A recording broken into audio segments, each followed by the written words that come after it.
Okay, last week I teach describing function. Just a quick revision. What is describing function? Describing function is a big word for a gain. What is a gain? Normally we think of a gain as output divided by input, so there's a gain. Then always we think gain only, we think it's a number, it's a DC gain. If output is 6, input is 2, then we say, oh, the gain of the system is 3. 6 divided by 2 is 3. So now, describing function deals with not DC signals, but sine wave. So we take the output sine wave divided by the input sine wave, and then that will be the describing function. So it's a gain. But there is one catch. The output is not a pure sine wave because the system is non-linear. So in the example we have is the system is a relay or the sine function. So the output is a square wave. So what happened in engineering is standard.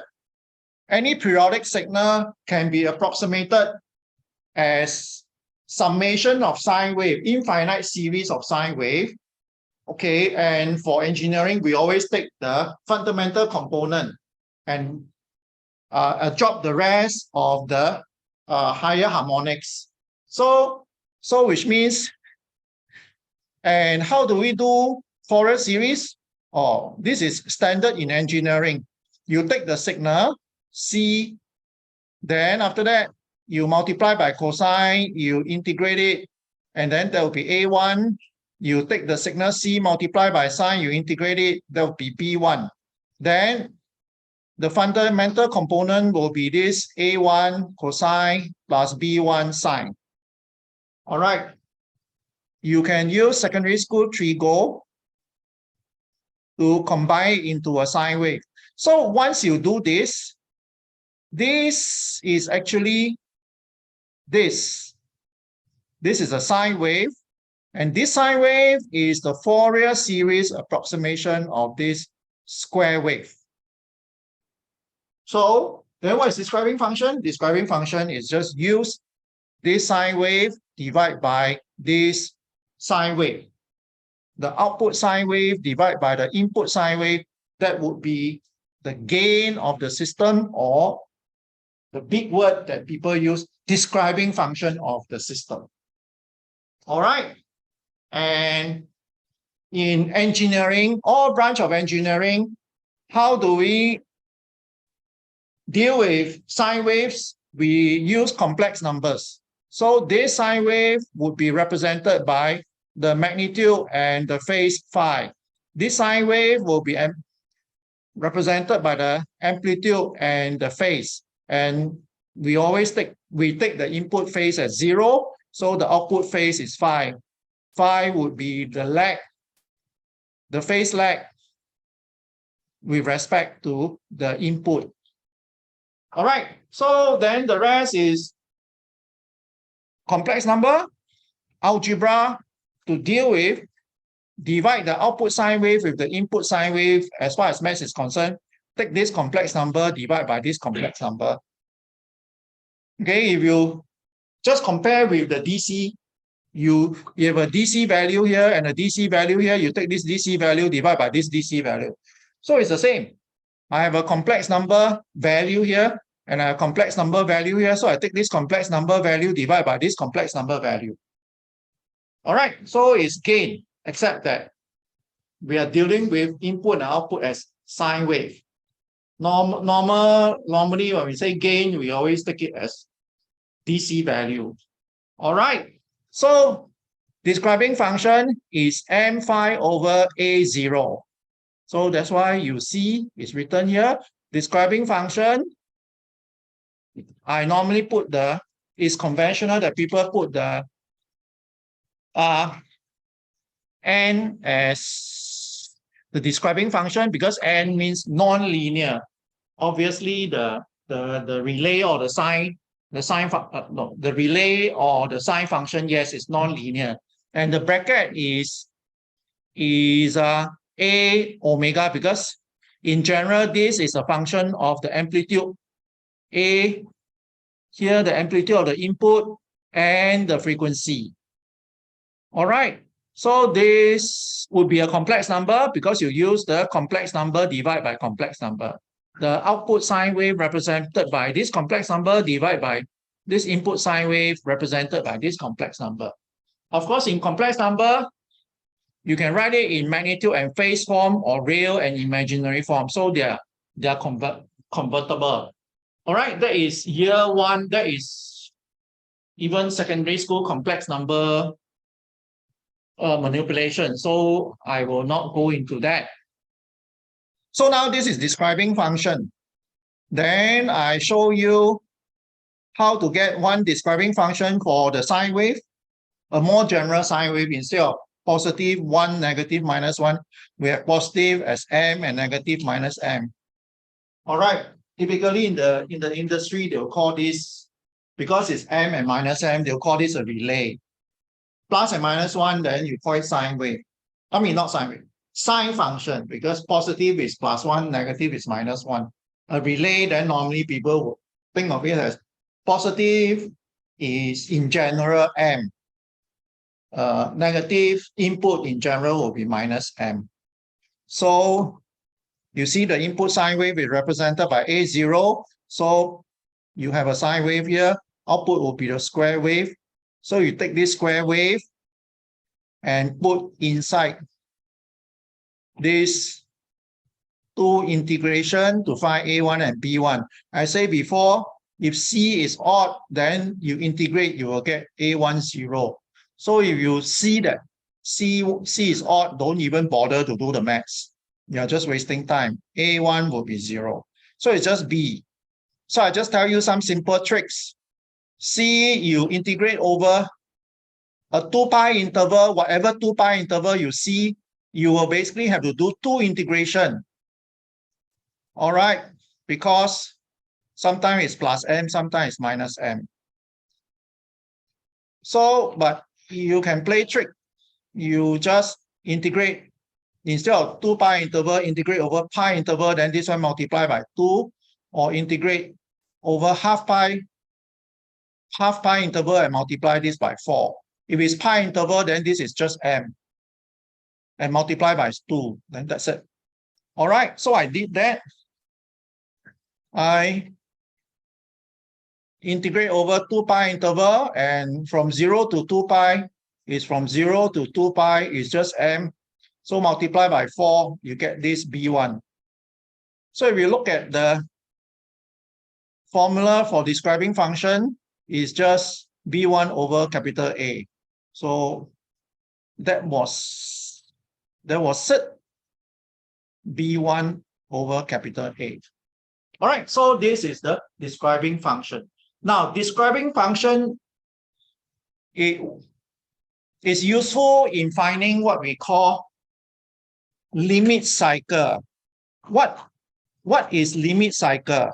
And is another big word for sustained oscillation, or in linear system we call marginal stability. You see, if you have a system that contains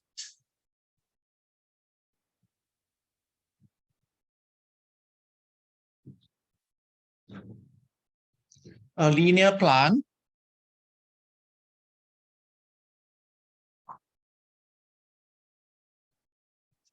all right, a linear part and a non-linear part. All right, in the standard control feedback loop,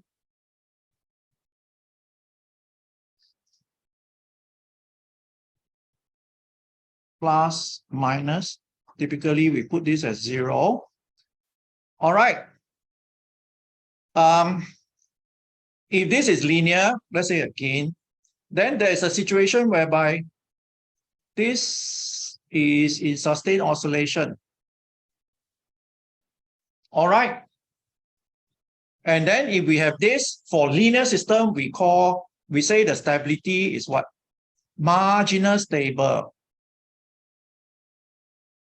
All right, we say, oh, the pole, you have two poles that's exactly on the J omega axis. All right, and this will give you sustained oscillation. Then we know that if your two pole is on the right side, then this is unstable, the oscillation will grow. And if it is on the left side, then we know it is stable. If there's the input is 0, then the oscillation will die. All right. Now, this we call marginal stable system. And we call this sustained oscillation. Now, that is linear system. In non-linear system, if you have a non-linear system here, and this one oscillate like that, they give it a big word called limit cycling. So it's basically cycling also. Cycling as in you go round and round and round and round and round and round. All right. Not like you will grow bigger and bigger and bigger or smaller and smaller. No. The amplitude of the oscillation maintains. So this is limit cycle when you have a non-linear system. In the example I gave you is the relay. There's a mathematical condition for this, and it's very intuitive. And that is, if you look at this feedback, you will know, oh, this one is like that. If this is 0, what do you expect to see over here? You will see exactly this, but it's upside down because it's 0 minus this. So you will basically see this.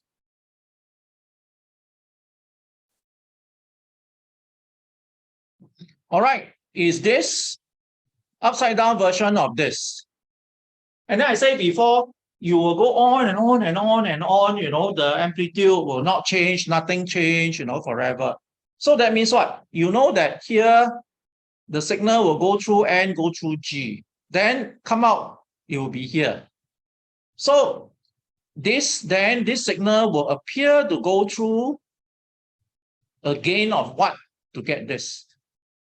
It's very intuitive. And you all say?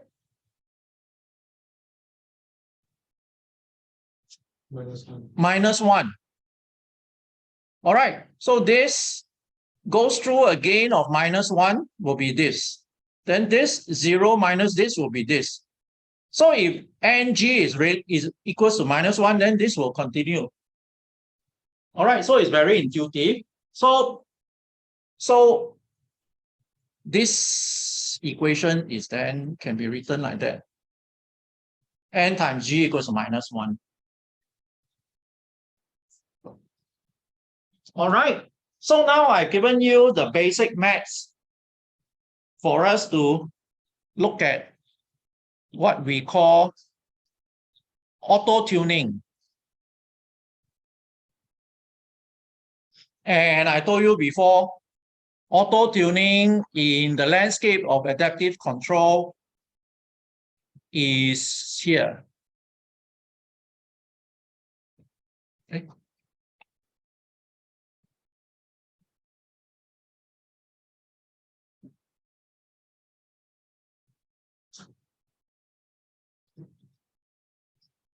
All right. Which means you have a plant, even if the plant is a very simple plant, you need to put in a PID controller, and you still need to find what is the number to use for P, what is the number to use for I, what is the number to use for D. So in the past, there are many manual methods, because nowadays people just press the button. And then the computer will say P equals to 3, I equals to 2.4, D equals to 1.7, whatever. So we are studying the algorithm that the computer use to calculate this 1.7, 2.4, and so on. All right. And so even if it's a very simple dynamic, you press a button, you get your controller, and then done. Okay. If I told you before, if it is predictable, like this type, the tank shape is non-linear, but the shape is fixed. You also press the button. Maybe you press the button 3 times. 1 time here, 1 time here, 1 time here. So you get 3 PID. So if the level is exactly here, you use this PID. If the level is in between the two, you interpolate between the two. Okay, so that is fairly standard. Then even if in full adaptation, whereby you don't know how the dynamics of the plant changes, you will still use auto tuning. The first day you buy back the plant, you press a button so that your controller is tuned at least on the first day. So after that, when the plant changes, your controller will follow. All right. So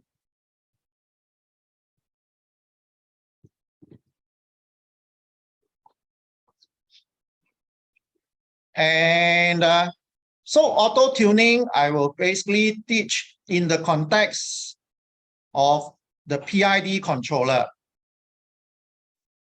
And a survey of the industry PID, of the industry controller, they say that 70% of all the controllers in the industries are PID type. So if you want to work as control engineer or you have anything to do with control in the industry, you cannot run away from it. All right. Even you're going to have a PhD and you specialize in don't know what neuro, fuzzy, AI, whatever, you still have a lot of PID around. They can still give you problem. Okay, sometimes I think of it like, even though you are a heart specialist, a brain specialist, a heart specialist, most of the medical problem every day is still go and see the doctor. I got fever, I got running nose, I got stomach diarrhea and all those things. You still cannot run away from it. All right, of course you can say, oh, some other doctor do, then I just do brain surgery. Can also. So depends on where in the landscape you land, what job you end up with, but they are all there. Okay. And so this method is like that. I tell you first, you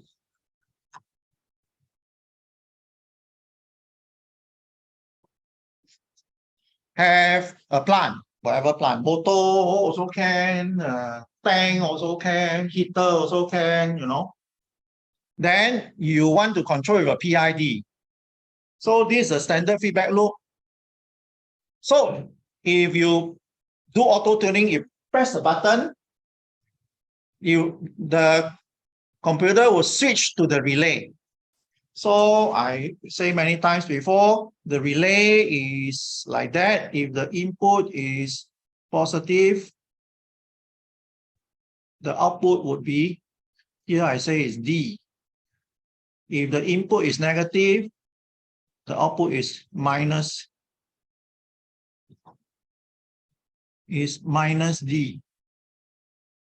Okay? Let me make it big.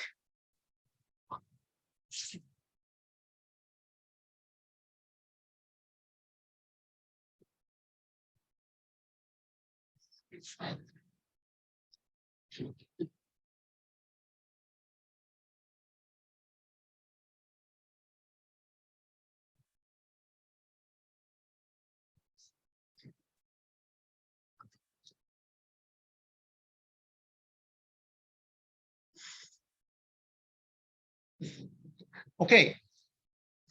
So what will happen is if you do this, and to make life simple, we just assume that this is 0. What will happen is that you will find that the output here will be in a limit cycle or sustained oscillation, which means this one will do something like that and go on and go on. Go on and go on and go on. In linear system, we call sustained oscillation. In non-linear system, in this case, the proper term to use would be limit cycle. So in the industry, they will then measure the period. All right. And the industry term, they call it ultimate period. And then after that, they will then find the gain of the relay and call this gain the ultimate gain.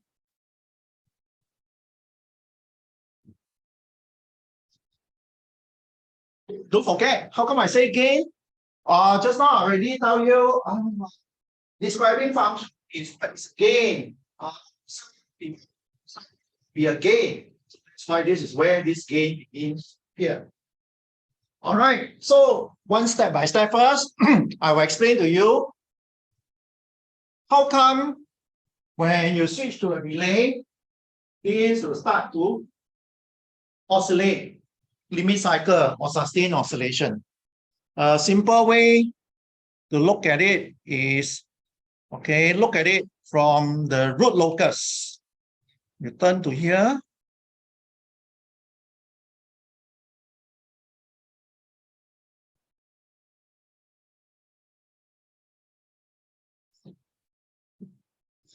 Okay, look at it as a root locus. Okay, I give you one example. If the plant is this and the relay is this, so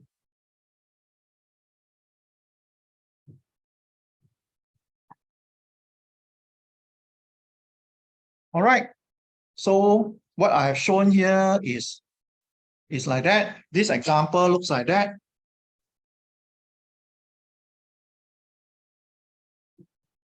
This is G, so this is the one here. Then U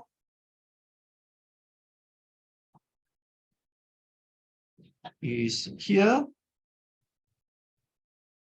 So U is plus or minus 1. If E is positive, if E is negative, it's minus 1. So it's the sine function or a relay. So it's just 1 minus 1. All right, and depends on E.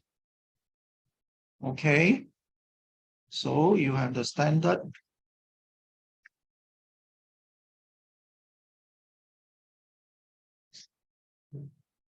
So we always make it easy by say that this is plus, this minus, this is 0. Okay. How to analyze this? One simple way is to say that this relay, we can view it as a gain. So view it as a gain. So how to view it as a gain? We always say many times, the gain is output divided by input gain. So the output can only be 1 or minus 1. So I see if the output is 1, then the input is 1. Then I take this divided by this. This will be the gain. So let's just run through some example to make things clear.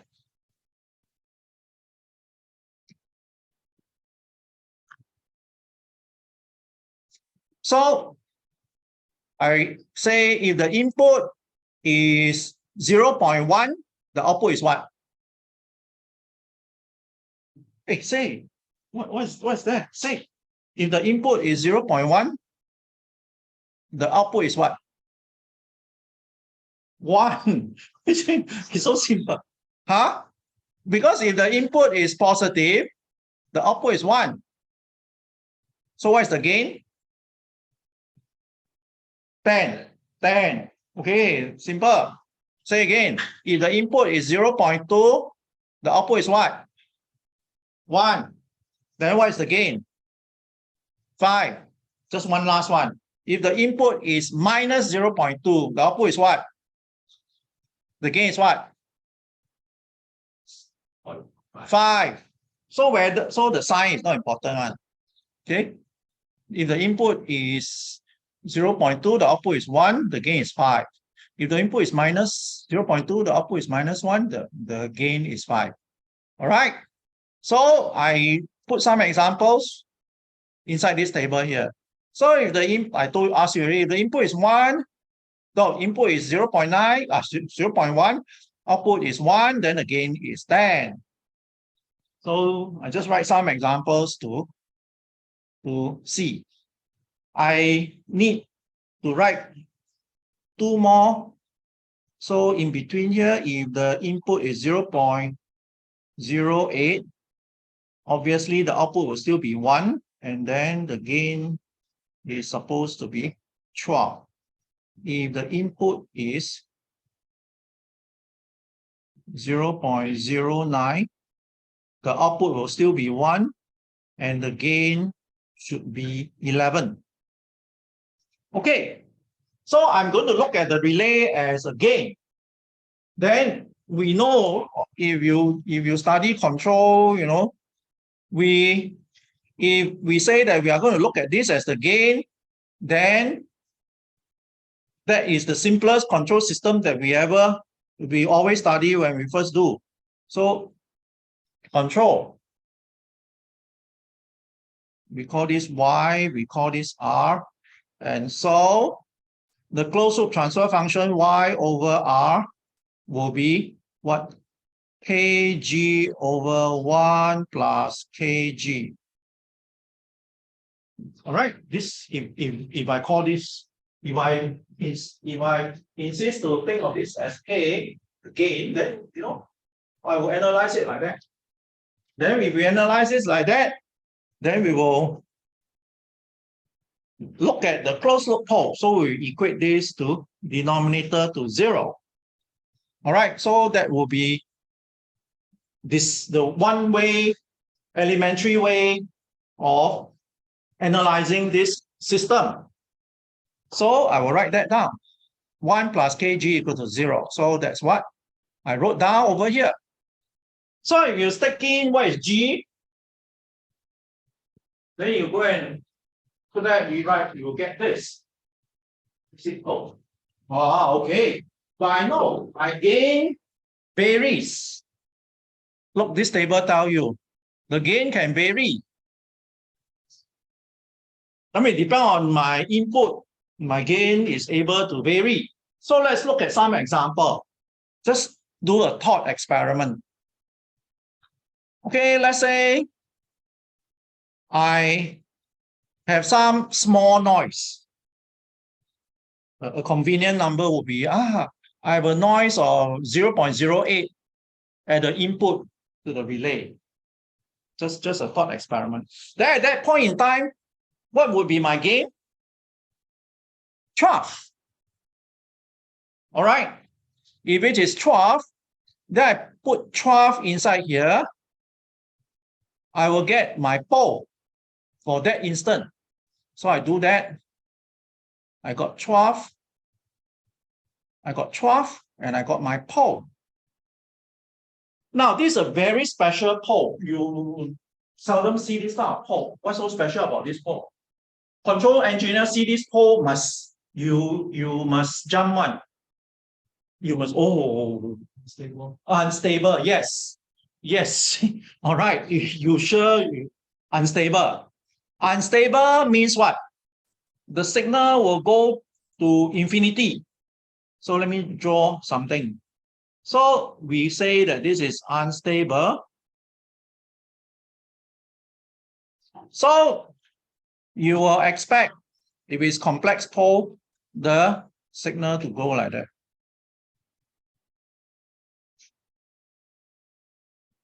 All right. Now, when the signal go like that, means all the signal will start to grow.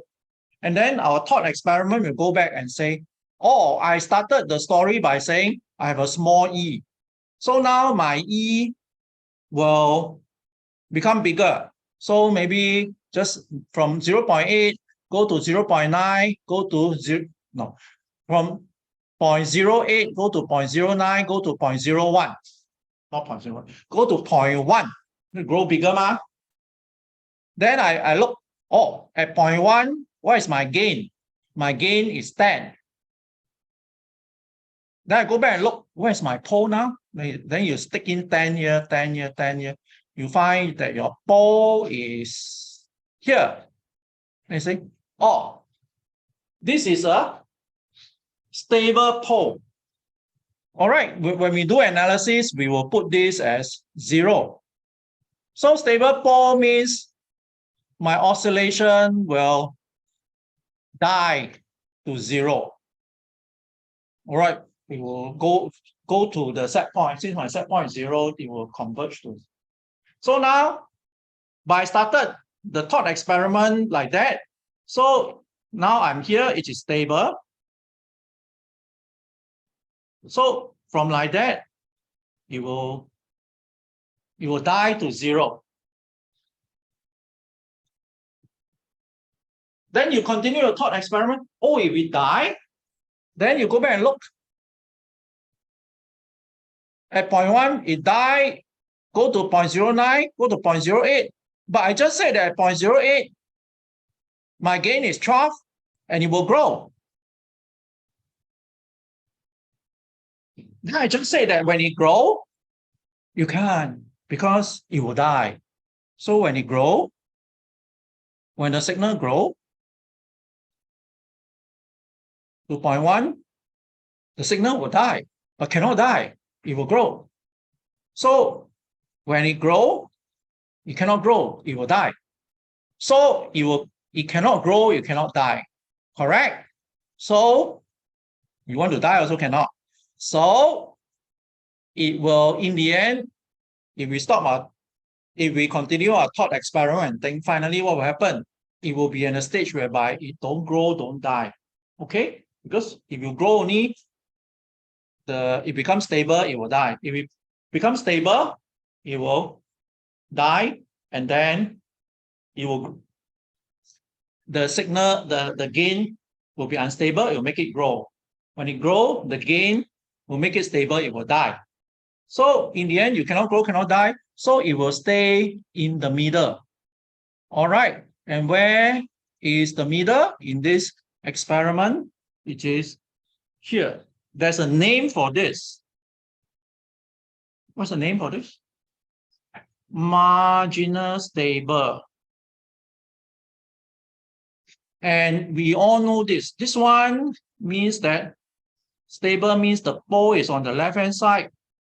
Unstable means that the pole is on the right-hand side. And then if it is marginal stable, then the pole is exactly on the J omega axis. Yes, you all know this. All right. Hey, I draw wrongly.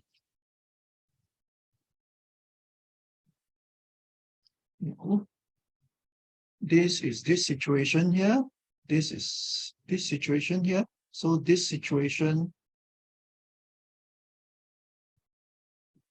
must be this one.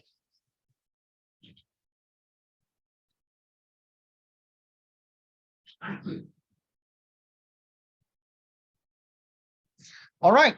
So the pole is not on the left-hand side. It's not minus real number. It's not on the right-hand side. It's not plus real number. It's exactly on the J omega axis. So it is, if it's a linear system, this will be a sine wave. I want to ask you, what is, if you see this, what, for this example, what is the value of the frequency of the sine wave?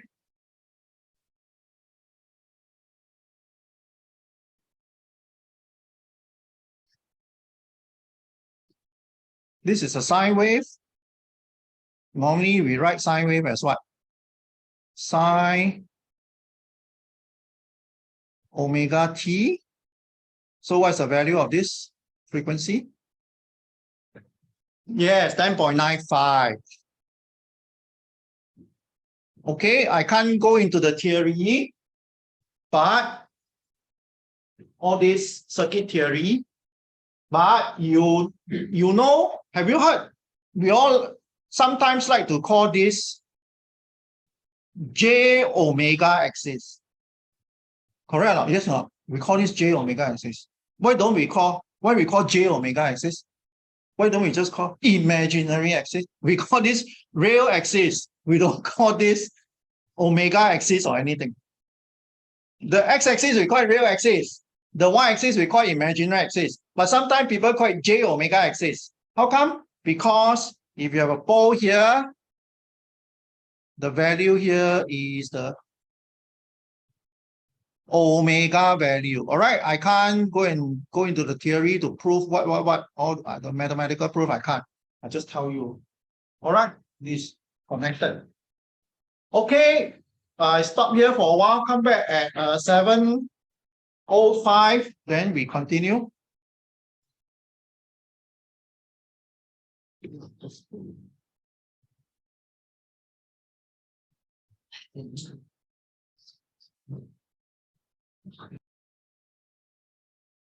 Okay, so just now I show you through a simple example.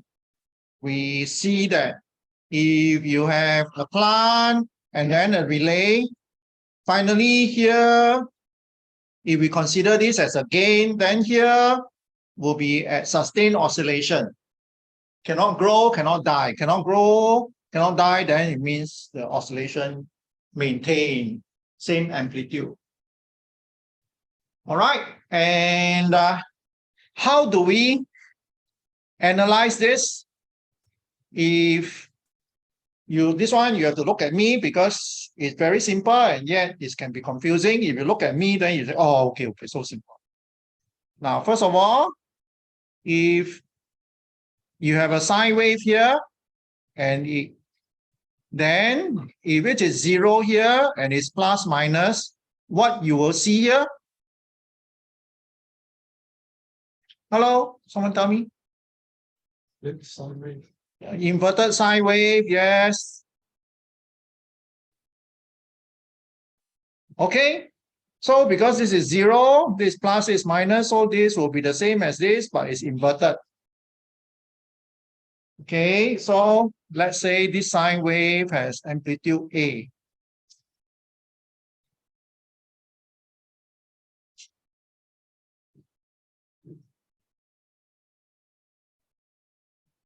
So this one will also have amplitude A. Then this sine wave will actually go through this relay and then go through this process and come out here.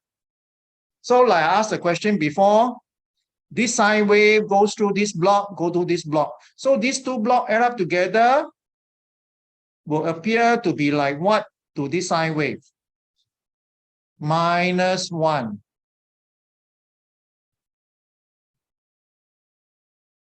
Okay, and we in the industry, they call the gain that cause this sustained oscillation ultimate gain, KU. So that is the industry language.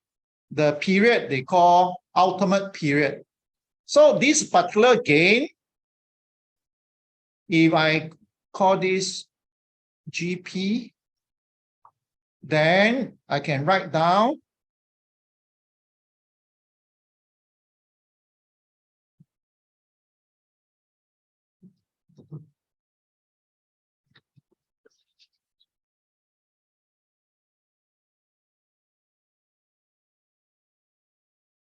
KU GP of GP, all right, equals to, I should be a bit more exact, because this is sine wave, the input is sine wave, so it is GP j omega.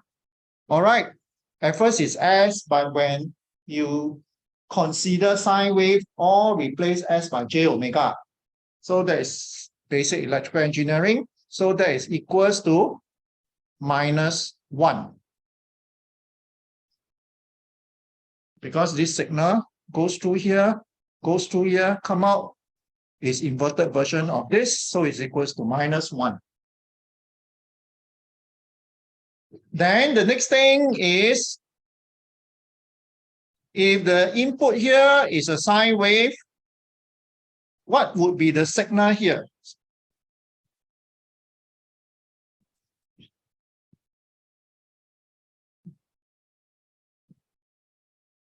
The signal here, how would it look like?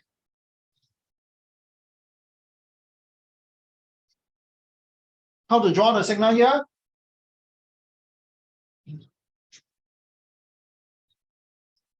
If the input to this, then the output look like what? Square. Okay.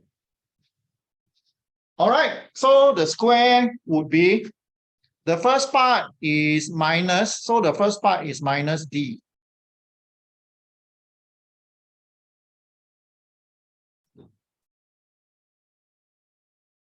Then the second part is positive. So the second part is plus D. Okay. So this is a square wave, and it's going to be periodic because all this will be sustained oscillation. So this will be a periodic. Again, we will use Fourier series to approximate this square wave. We will not go through it. I'll just tell you the answer. The Fourier series approximation of this square wave by a sine wave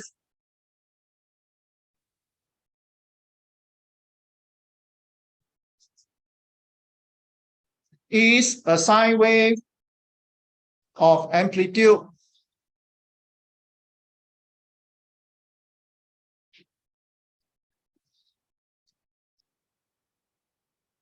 for D over pi. So which means you have a square wave E, then the sine wave must be 4D over pi. So you see, with join, you know,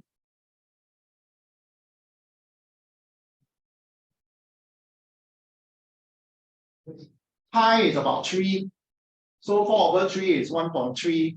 So which means it's a sine wave that sticks out a little bit, 1.3T. Sticks out a little bit, sticks out a little bit. You see, I draw also, it makes sense. Picture-wise, this sine wave can be an approximation of a square wave.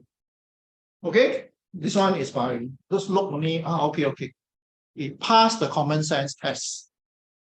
Of course, 4D over pi is obtained properly using Fourier series. Okay, so this is 0. So this is the signal that you see here. Okay, so now we will now do maths, all the maths. We will then say that the square, this is a sine wave. We will not do maths using a square wave. All right, which means we will approximate everything as sine wave now. This is going to be a sine wave. Then you can do maths. If not, it will be too difficult. So if we do that, then Ku is what? Is the gain of this. So what is the formula for Ku? What is the gain? You take the output, divide by the input. So the output is a sine wave. So a sine wave. So very easy. The output amplitude is 4D. The input amplitude is A. So is output divide by input. So that will be the gain.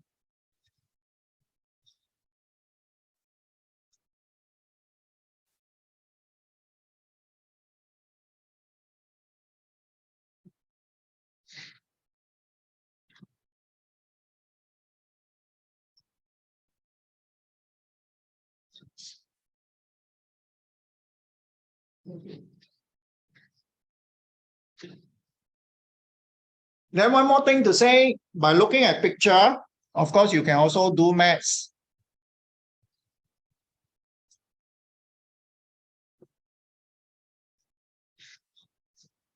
From here,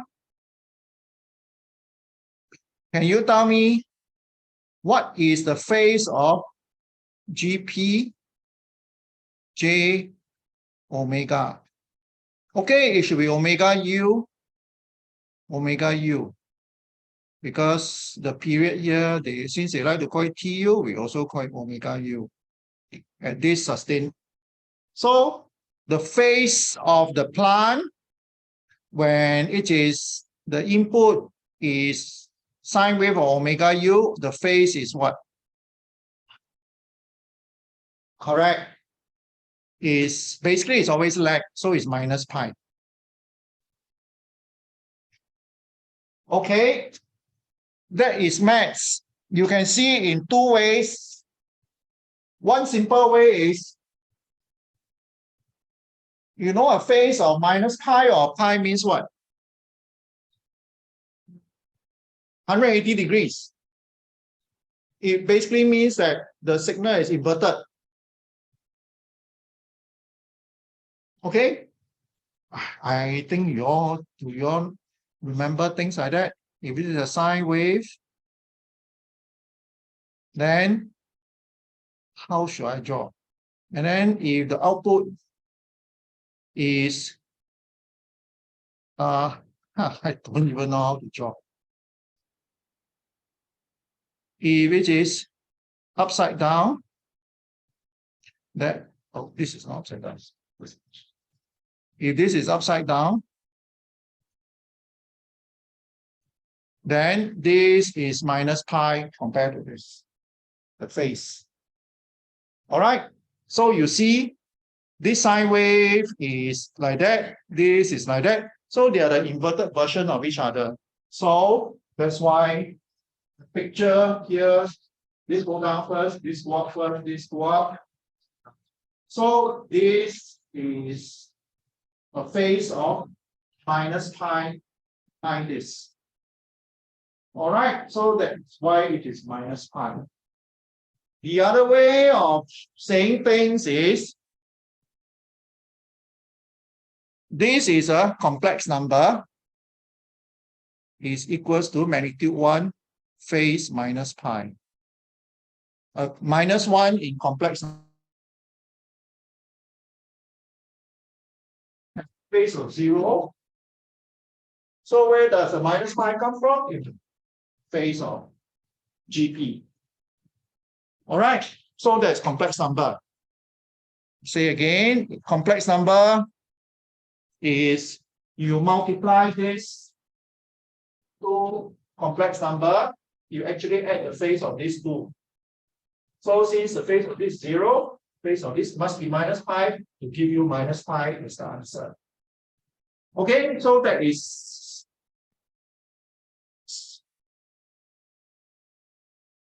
first year engineering or junior college complex number algebra. All right, you look at picture, you also know if it's upside down, then it's minus.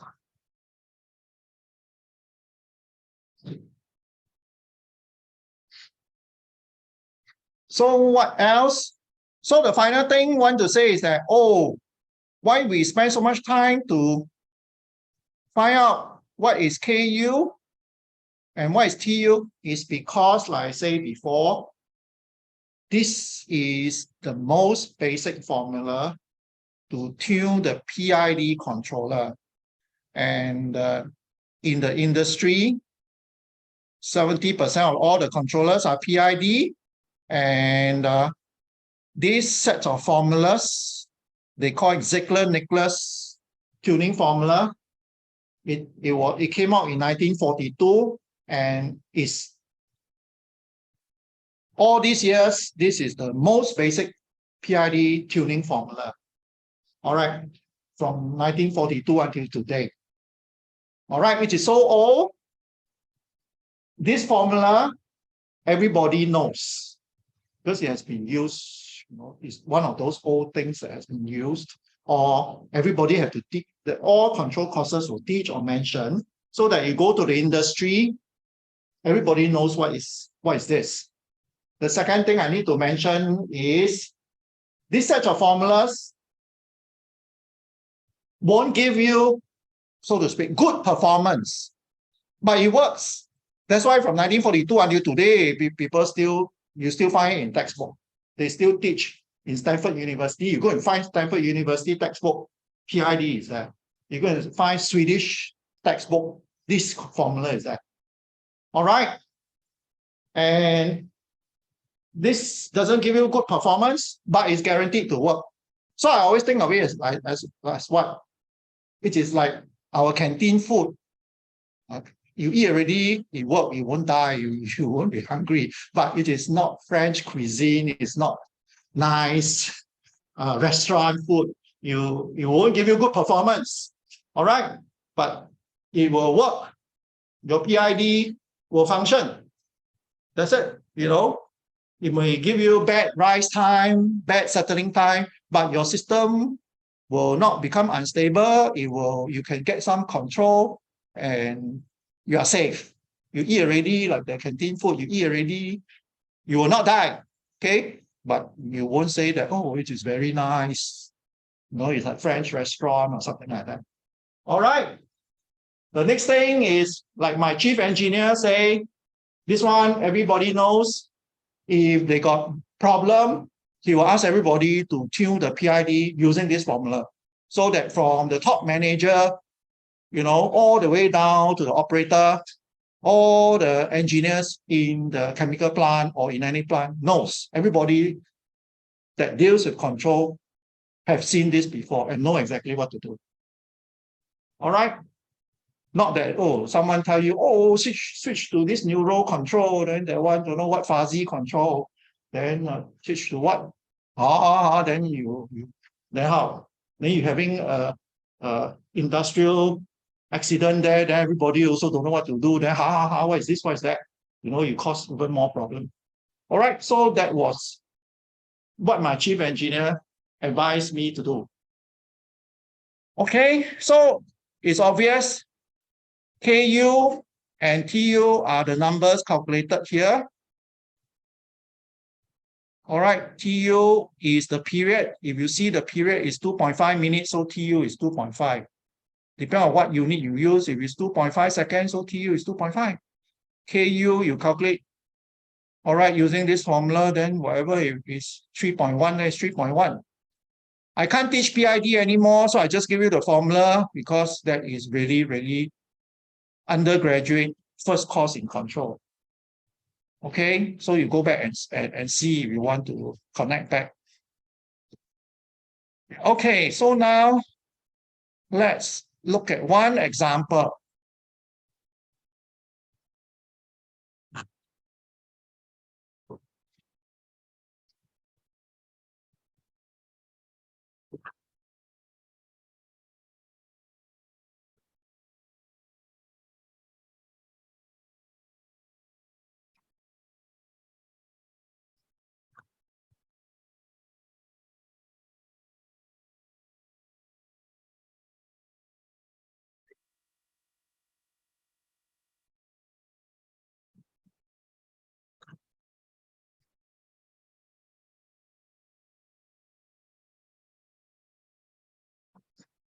So this simple relay problem, so which means is I didn't draw the block diagram, so the block diagram should be this one, G.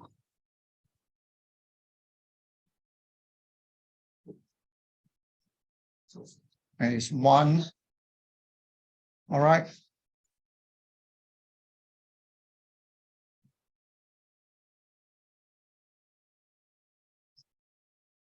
Okay, so it should be this block diagram. This is here. And D is 1, so D is here. This is 1. All right, so you want to find, so we know that this will oscillate. If you do things like that, so it will oscillate. So I want to find KU, TU. So the first thing, I want to find TU, which is the period. TU. We know, I said before, when it oscillates, this GJ omega, the phase is actually equals to minus pi. I just said that. And you have S, because it is sine wave, So you replace all the S by j omega.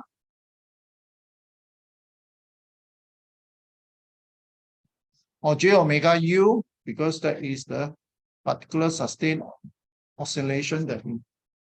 And the complex number algebra says that 1 over j omega actually has a phase of minus pi over 2, this one. This will have this phase, and this will have this phase. Okay, you have to go back and be comfortable with the complex. The phase of this is the imaginary part over real part. So imaginary omega u, real part is 1. So it's phase of this. The phase of this factor, imaginary part over real part, imaginary part is omega u, real part is alpha, so it's this over alpha. It's always arctangent, arctangent. All right, and because it's the denominator, so it's minus, minus, minus.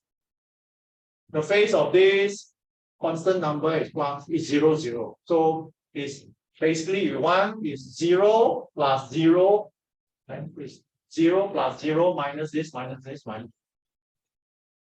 Okay, so that is junior college complex numbers. And if you have this, I show you the phase of this will be minus pi. So you equate to minus pi. Then you just do the maths. You will get this equate to minus pi. Then you redo, you solve it, you will get omega u equals to root alpha. Did I give? And root alpha, and alpha is 10, so this is root 10.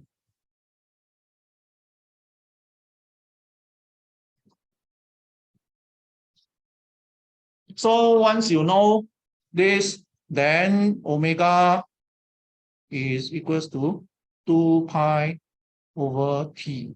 So you use this formula and convert to this. All right, so you get TU.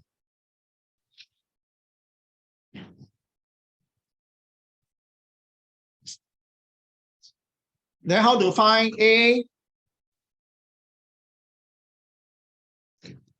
I told you before, A is the amplitude.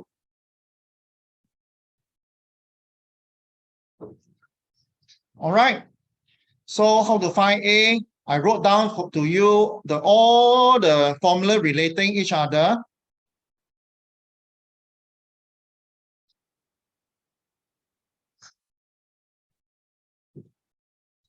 A is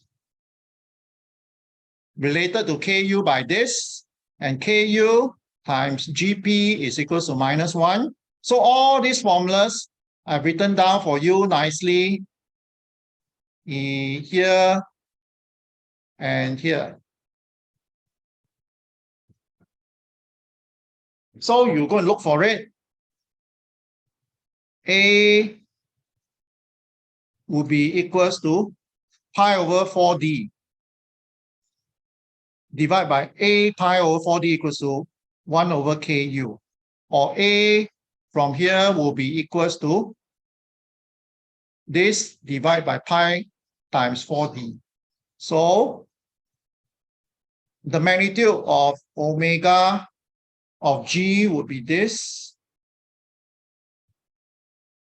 So G is this. The magnitude of G will be K alpha. Magnitude of J omega is just omega. Magnitude of J omega plus 1 is square root omega square plus 1 square. This one magnitude is square root omega square plus alpha square.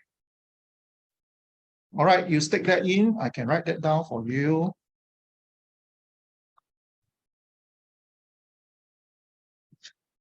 This one.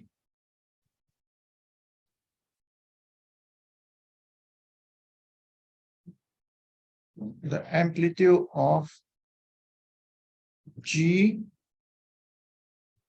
J omega U is K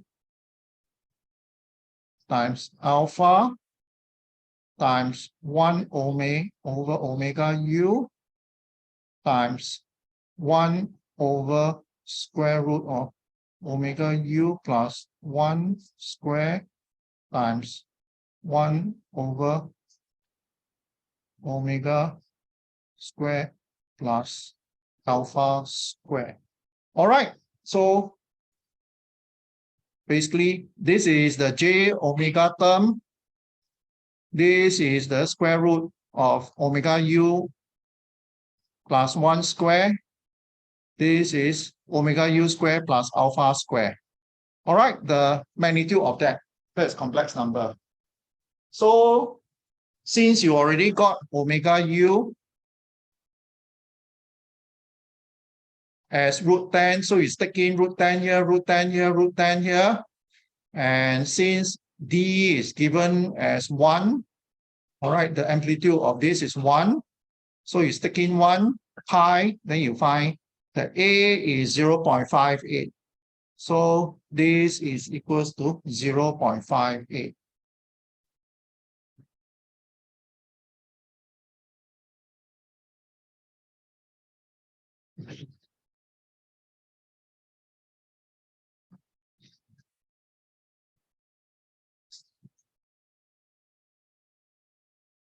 And then Ku, what is Ku?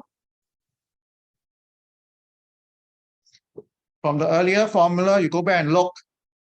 Ku, the formula I give you is 4D over pi divided by A. Okay, and D is 1.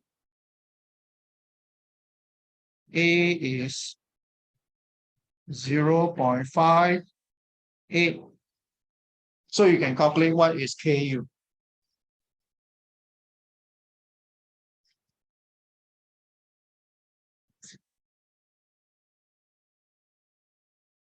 Okay, here the TU obtained as 1.99 is really an approximation, because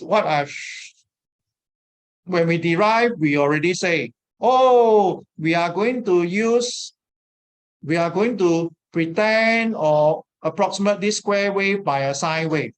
So the Ku and Tu we calculated now is approximation. So next, I'm going to show you how to get Tu accurately without using any Fourier series approximation. All right, pay attention to this. Then we'll stop for tonight. It takes about 15 minutes. Okay, to do that, I have to put the plant in state space form. Okay, instead of transfer function form, it is easy to put the plant in state space form. So we have ABC. The relay is, as usual, is D minus D. If the input is positive, output is D. Input is negative, output is minus D. And same as before, this sometimes we call it UC or sometimes we call it R, the reference. All right, E is just reference minus Y. I just give you the theorem first. The theorem says that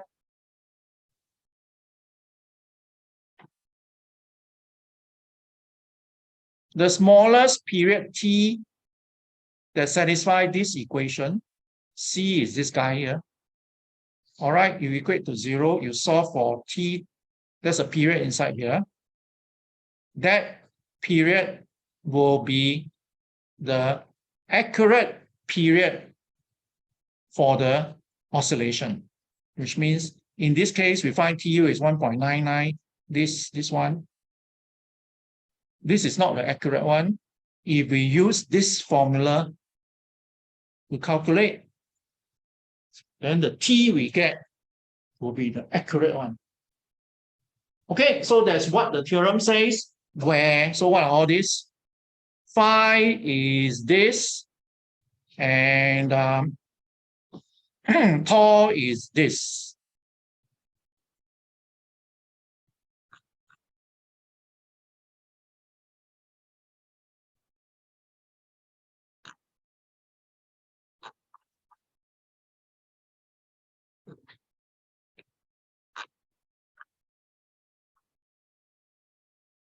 So how to prove it? So we assume that Tk and Tk plus 1 is the switch over. So which means if you look at the relay oscillation, the oscillation like that, here, you know, you have a sine wave. So if here is Tk, and here will be Tk plus 1. All right. Then from here to here will be T or Tu, because that is the period. From here to here will be one complete oscillation. So it's T. So Tk plus 1 minus Tk would be half T. All right, so that's it, half T.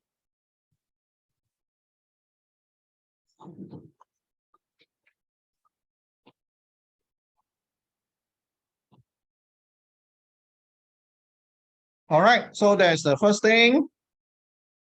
Then we also know that the control signal, which is this one, is either D or minus D. So let's consider D, which means, you know, here is a square wave. It's either plus D or minus D, plus 1 or minus 1. So for half a period, if we take a look at this, what is U? What is U? One of them is D. The input is just D. All right. I don't know why over here they put it upside down. Here should be Y. And here should be D. Okay. So from this period, no, not D, U. Okay, this is the input, this is the output. So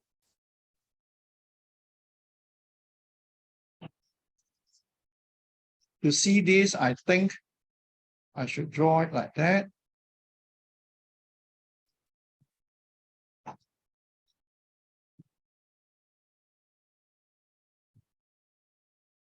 Zero.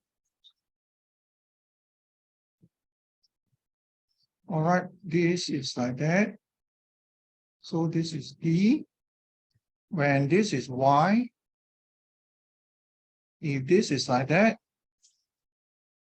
here should be like that. And here should be like that. All right. So which means this is U, this is Y.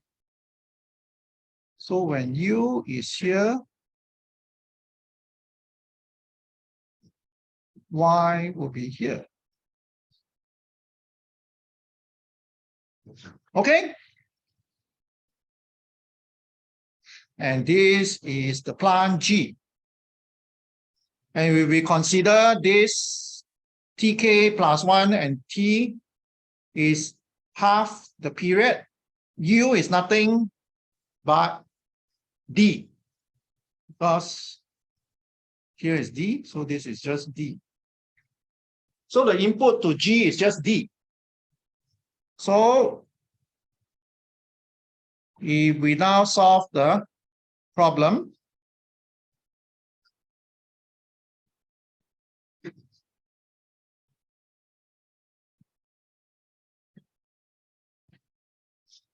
if we solve the problem, you will get X be given by this. Now, this is digital control. I can show you the scalar version so that it is easier to follow, but it will be the same if A, B, and C are matrices. So, which means if we just assume that these are scalar, A, B, C, so that you can see the maths easily, then how you solve this? You will take Laplace, you will get S of x of s minus S0 must be equals to A x of s plus B U of s. All right, and because U of s for this period is just a constant d, so the Laplace version of this is nothing but d over s. Okay, if you now rewrite everything, you will then get x of s is equals to x0 over s minus a plus b times d, this b times d over s into s minus a. If now you take inverse Laplace, you will get xt equals to, the inverse Laplace table will tell you that this is e to the power of a t times x naught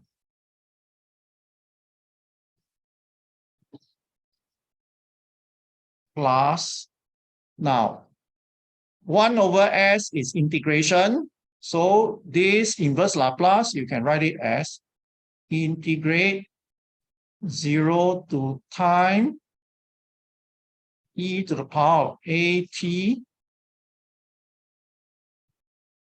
dt times b and d.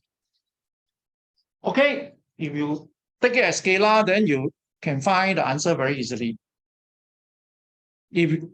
After that, if you now compare x t is given by this, which is this thing here, which is this thing here, because t is only capital T over 2, so that's why if you like to convert back to the matrix form, then you will write e to the power of capital A, this is T over 2, and this in the theorem is called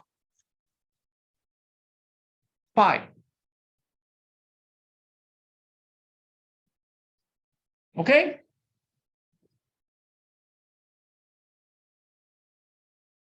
Then plus this is again replaced by 0. T, we are only considering half t.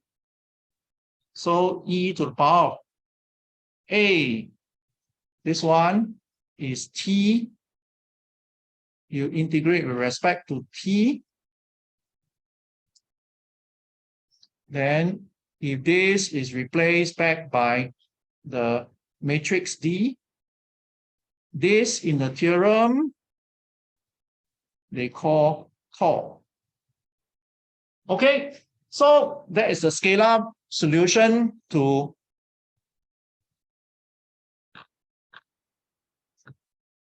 for xt. So since we are t is considered, this one, the version should be x t will be at, sorry, at tk plus 1. All right, because we start at x at tk to tk plus 1.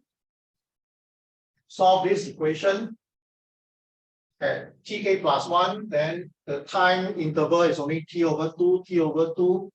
And all these in the theorem, they quite fine, they quite tall. So you go back and look. Correct? This is phi and this is tau. Okay, so a scalar derivation is very easy. Then after it replace all the ABC with the matrix capital A, capital B, capital C. Okay, so there is nothing more than that. That is basic digital control. Then after that, the next thing, the really clever thing to say now is this. We now have this, which is this one. 10 more minutes. Some of you sigh.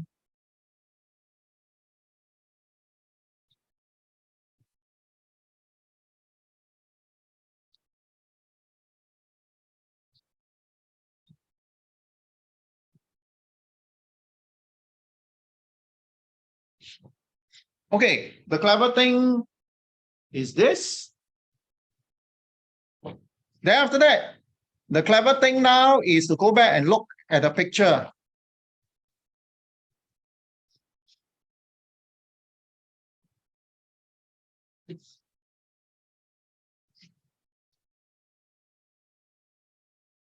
The state at we solve for the state at tk plus 1. Wrote there x tk plus 1, the state at this point in time, which is basically this signal here at this point in time. Okay. How is it related to the state x at tk? So how is the state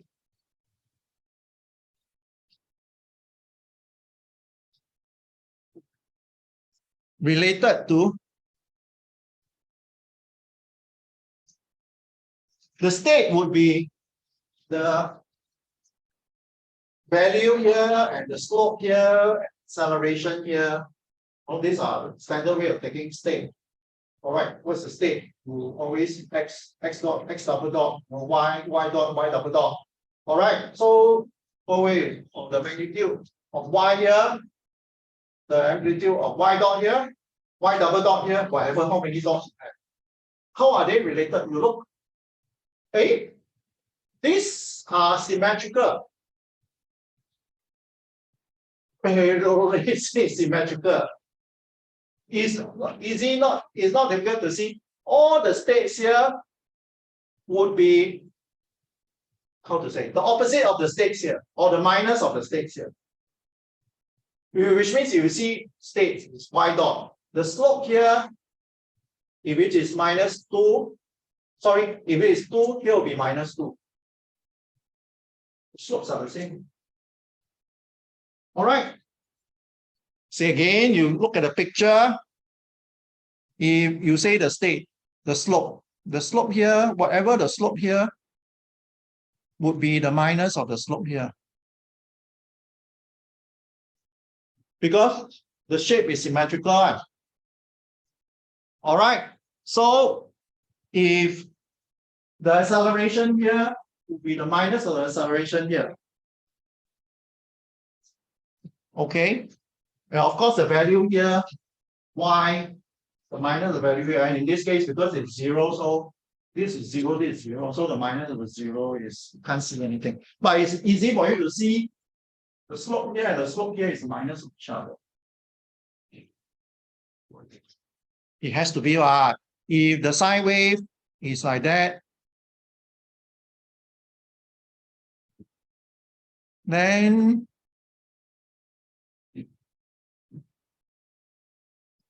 the slope here and the slope here is the minus of each other.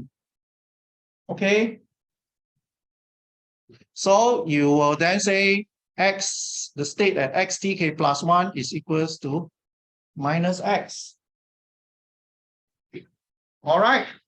So if you have this observation, then you go and put it in.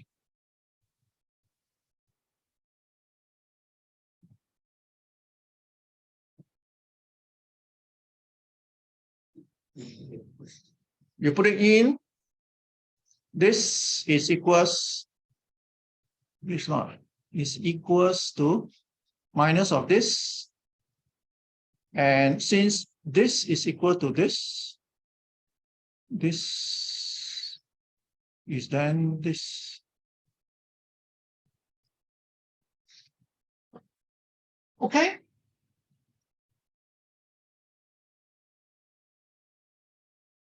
So you solve them you will then get, you put x to the left-hand side, you will then get this. And then since y is 0 at tk, y is 0, because to solve, we always assume that the crossover is at 0. All right, this crossover is at 0. The crossover is at 0.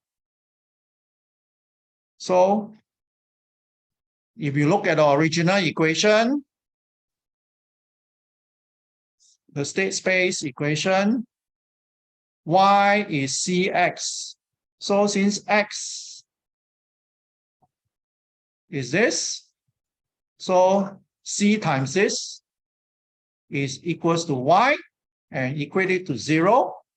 So this will give you equation 4. You see, this is actually equation 4, which is the theorem. So we solve the theorem. Okay, another 10 minutes.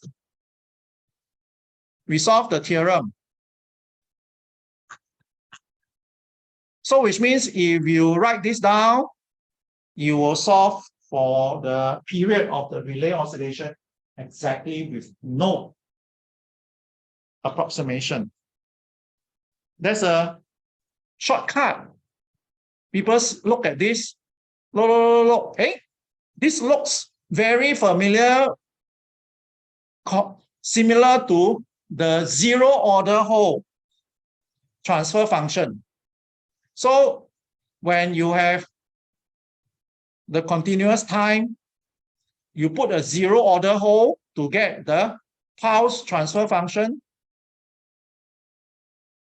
All right. And which is this one, this is the zero order Hall pulse transfer function.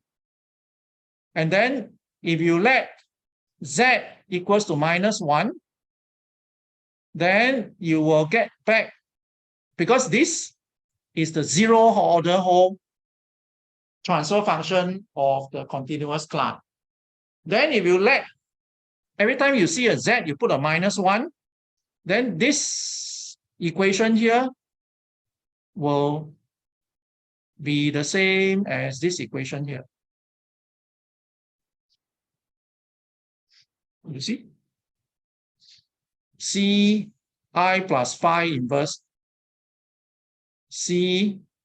So if this -1 is, if we equate to 0, you forget about the minus, is I plus phi inverse tau equals to 0. Okay, if you do this, you equate to 0, you let z equals to -1, you equate to 0, you are actually getting this equation here. So there is a shortcut. And when you solve for this zero order Hall, the period is actually half t. All right, it's actually half t. So I say so much. We look at one example, then it's clear. So if I give you a transfer function that looks like that,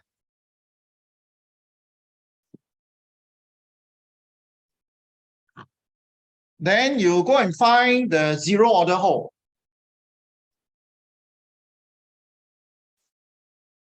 Now, this is the zero order Hall of the last example, which means it's this example here. Where's the last example? This one here. You find the zero order Hall of this, you will get this. Let me write things properly. If you do so that, or not, if you do the zero order Hall, we learn the zero order Hall of a continuous time. The formula given to us is like that. It's 1 minus z inverse. Then you take the z transform of the plant divide by S. All right, this is the formula to get the zero order whole transfer function of G. So in our example will be 1 minus Z inverse. And then you take the Z transform of G is the G, the previous last example. So the last example G was like that. A alpha into S plus 1 S plus alpha. Okay, if you take this operation, you will come out to get this expression here. That's one way. If you want to work very hard, it will be like that. But I'm sure you know there are books that will look at the table.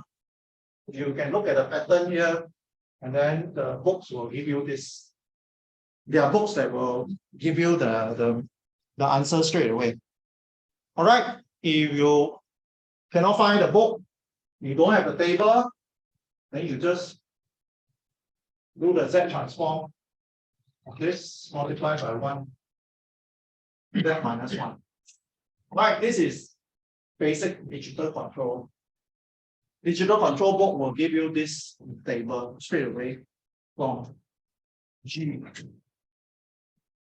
Okay, so now you have the zero order whole. So the theorem or the remark basically say, okay, once you have the zero order whole, you only need to do the following. First of all, every time you see a Z, you replace by minus 1. So which means I see this, I put a minus 1. I put a minus 1. Okay, I put a minus 1. So if you do that, this one will become like that. This one will look like that. This one will look like that. Then the next thing is go and solve for the H, which is the sampling interval of your zero order whole. So in this particular example, you equate to 0, you solve for it. Here, this example give you H is 1.035. All right. And the remark tells you that this is half the period. Because U, when we derive, it was U is constant for half a period. So this is half a period. So if you want the full period, where you have D and minus D, we solve for D. That is half a period. Now you need D and minus D. So all you need to do is this one multiply by 2 to give this one. And this would be the exact. All right. Whereas for the same example that we solved earlier on, we got this 1.99 is approximate. Okay, I'll stop here tonight. Any question?